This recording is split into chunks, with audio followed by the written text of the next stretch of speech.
Graça e paz, igreja.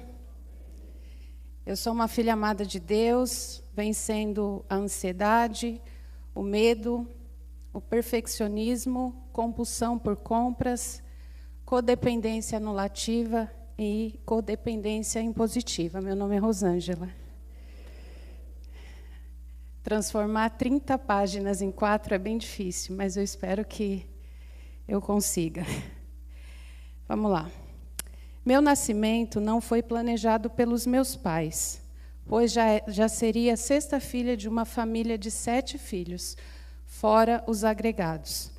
Apesar de ser a 6ª filha de uma família de baixa renda, onde meu pai trabalhava de pedreiro e minha mãe de empregada doméstica, tínhamos uma vida feliz, pois meu pai priorizava os estudos e a boa alimentação dos seus filhos,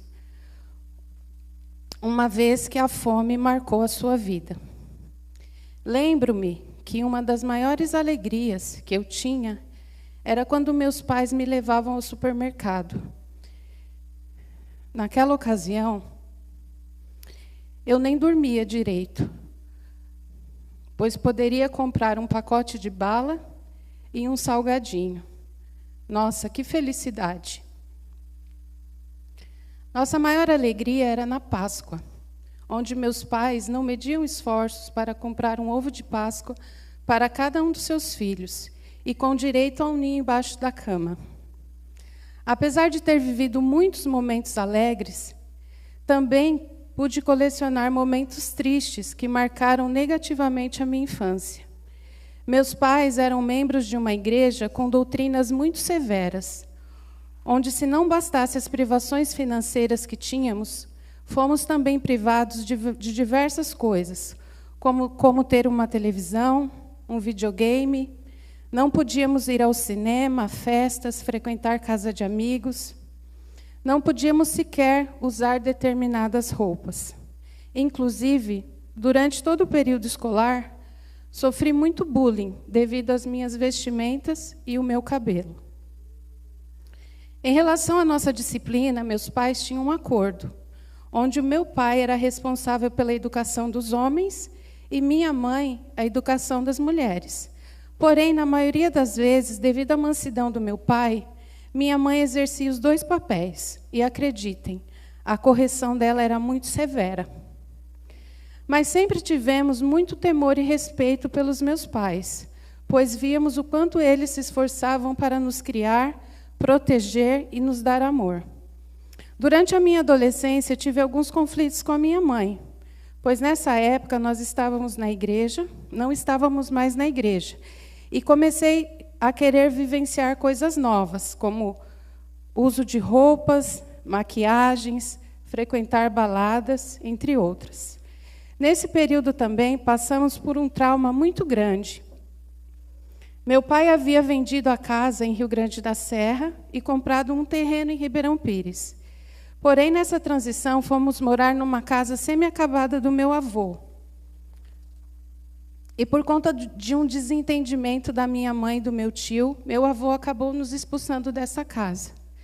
E meu pai teve que construir 2 cômodos em 2 semanas para irmos morar. Eu, meus 6 irmãos, meus pais, 2 primos e um tio. Imaginem a situação. Aos 11 anos de idade, comecei a trabalhar como ajudante num salão de cabeleireiro. E aos 13 anos, consegui meu primeiro trabalho com carteira assinada, como auxiliar de escritório. E aos 18, já exerci o cargo de subgerente administrativa. Devido a tantas responsabilidades, acreditava ter amadurecido muito rápido, e com isso achava que eu era dona do meu próprio nariz. Nessa época, Deus me permitiu dar o carro dos sonhos para o meu pai. E com isso, fui me tornando cada vez mais o centro das atenções da minha família, mas talvez não da forma correta. Como ganhava muito bem, pude alimentar a minha vaidade, tentando compensar todas as privações da minha infância, e com isso desenvolvi compulsão por compras. Fato esse identificado aqui no 30 Semanas. Sempre fui muito generosa e ajudava a todos à minha volta. talvez tentando ganhar a aprovação das pessoas. Aos 13 anos também, foi o período em que eu conheci o David, hoje meu marido e o grande amor da minha vida.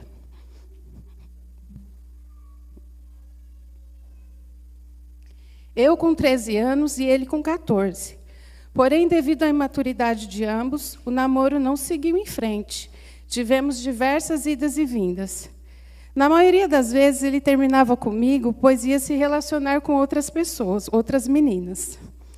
Acredito que um dos motivos dessa instabilidade era o fato de eu não permitir que ele avançasse o sinal, pois minha mãe sempre me ensinou que uma mulher nunca poderia se entregar para um homem antes do casamento, pois Deus não aprovava, e isso seria uma grande vergonha para a família.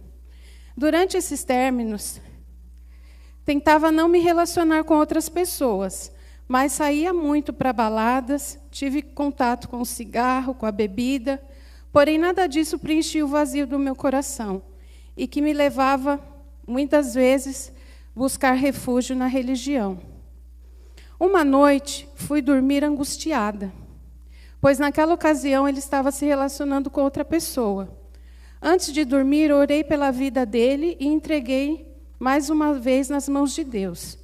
Durante a madrugada, tive um pesadelo terrível, onde vi um Gol branco colidindo de frente com uma coluna de cimento. E o pesadelo foi tão real que acordei aos gritos com o barulho da batida. Minha mãe veio até o meu quarto saber o que tinha acontecido. Contei o sonho para ela, ela me acalmou e retornou para o seu quarto. Ao retornar para o seu quarto, ouvimos um barulho de sirene muito alto, e ela comentou: "Nossa, alguém se arrebentou na Tibiriçá." E, de fato, alguém havia sofrido um grave acidente. E, pasmem, o David estava entre os feridos, além do motorista amigo dele que perdeu a vida. No dia seguinte, estava na sacada da minha casa, chorando, pois não podia vê-lo, quando vi o guincho passar com o carro. E acreditem, era o mesmo Gol branco que eu vi no meu sonho. Naquele momento, não tive dúvidas dos planos de Deus para a nossa vida. Alguns anos depois, após esse episódio, ele terminou o relacionamento, voltamos a namorar, ficamos noivos, e cansado de tantas investidas, acabei me entregando, e resultou numa gravidez. Não podia acreditar. Como assim? A filha exemplo, preferida dos meus pais, grávida? Lembro-me de chorar muito, pois senti muita vergonha, principalmente pelos meus pais, que haviam retornado para a igreja e seriam julgados. Senti muita raiva do David, pois acreditava que só ele era o culpado. No entanto, o David agiu como um homem de verdade. Conversou com meus pais e propôs que nos casássemos o quanto antes. Meu pai construiu nossa casa em menos de 2 meses. Organizamos a festa e nos casamos. O início do nosso casamento foi muito difícil, pois casei imaginando que não ia durar 6 meses e que eu preferia levar o nome de separada do que de mãe solteira. Unimos 2 histórias completamente diferentes. Eu vindo de uma família de 7 filhos, criada com muitas privações, tive que trabalhar muito cedo, e ele vindo de uma família de 2 filhos, com uma criação um pouco mais liberal, sempre teve tudo, porque os pais sempre se esforçaram muito para dar tudo que ele necessitava, mas ele era muito mimado. Imaginem o que daria tudo isso. Ele ciumento e rustido, inseguro, convicto que não permitiria ser dominado por uma mulher. Eu imaginando que encontraria alguém com a mesma personalidade do meu pai para que eu pudesse reproduzir as atitudes e comportamentos dominadores da minha mãe. Brigas, desentendimentos, choro, frustração, medo, insegurança, acusações, cobranças, enfim, começamos da pior maneira possível. Sem contar o medo que eu sentia, pois nunca tinha dormido sozinha e ele passou a trabalhar à noite. E eu passava a noite chorando com medo. já grávida da minha filha. Quando brigávamos, ficávamos dias, semanas, até meses sem se falar. E eu, para feri-lo, ia para a casa da minha mãe, deixando ele ainda mais irado. Até que um dia, um amigo em comum nos convidou, e esse amigo era foi o nosso padrinho de casamento, nos convidou para participar de um encontro de casais. Convite esse que aceitamos por educação, pois já estávamos decididos a nos separar. E foi a partir desse encontro que tivemos um encontro com Cristo. E tivemos nossa vida, casamento, família restaurado. Não foi fácil, mas conseguimos. Confesso que não foi fácil mudar, renunciar crenças equivocadas. Eu era muito devota. Engolir o orgulho, aprender a perdoar acima de tudo. Exercer o meu verdadeiro papel no casamento, pois eu era uma mulher insubmissa. Porém, todos esses traumas desenvolvidos, principalmente no casamento, deixaram algumas sequelas, não só na minha vida, mas na vida dos meus filhos, como medo, timidez, insegurança, dificuldade de se relacionar. Por conta disso, decidi participar do 30 Semanas, onde no primeiro ciclo acabei desistindo. E no segundo, por algumas vezes pensei, o que eu estou fazendo aqui? Isso aqui é lugar de maluco. Até que decidi dar uma chance para mim mesma e deixar Deus tratar tudo o que precisava ser tratado. Identifiquei diversas áreas que nunca imaginei precisar serem tratadas. Entendi que minhas dores não são maiores que as dores do outro e que Deus é capaz de curar cada uma delas. Aprendi também que sou uma filha amada de Deus, vencendo em diversas áreas da minha vida emocional. Olho nenhum viu, ouvido nenhum ouviu, mente nenhuma imaginou o que Deus tem preparado para aqueles que o amam. 1 Coríntios 2.